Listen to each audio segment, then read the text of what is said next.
President Trump says he's a genius. Sometimes people even say it for him.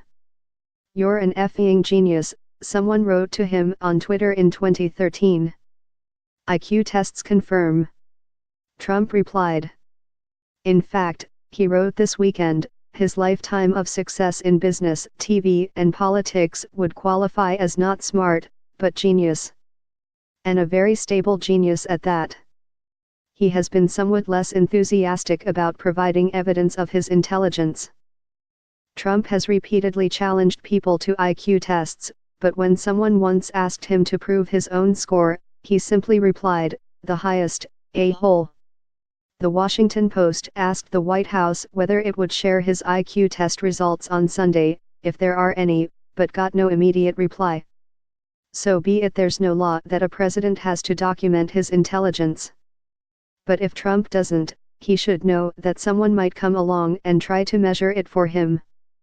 It has happened before. In 2006, a psychologist at the University of California at Davis applied a statistical algorithm to reams of presidential biographies, surveys, polls, and other historical sources, and concluded that the smartest man to have occupied the White House was our sixth president, John Quincy Adams. With an estimated IQ between 165 and 175, Adams was a genius by any common definition of the term, according to the study.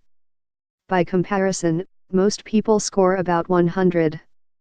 A child with an IQ in the 160s was declared smarter than Albert Einstein and Stephen Hawking by international tabloids. There are, of course, many asterisks beside Adams's big number. He never took an intelligence test, which Politico notes were not invented until the early 1900s, long after his death.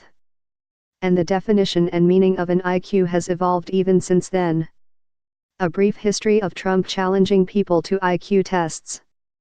But as psychologist Dean Keith Simonton wrote in his 2006 study, Adams was among 8 U.S.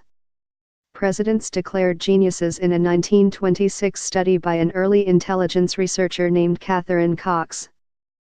She had sifted through the biographies of hundreds of famous people and worked out a method to estimate IQs based on childhood and adolescent achievements. It's not hard to see how Adams would have impressed her. As the University of Virginia's Miller Center writes, he was the son of John Adams, who also was bound for the White House. Young Adams considered himself his family's protector while his father was helping plan the Revolutionary War. He crossed the Atlantic at age 10, rode mules from Spain to Paris, and passed the bar exam in the new United States of America at 23. Simonton took Cox's IQ estimates for Adams and other early presidents, and cross-referenced them with biographical information about their modern-day successors. He used some clever statistical techniques to build an intelligence matrix for all the presidents up to George W. Bush, about whose intelligence he was most curious.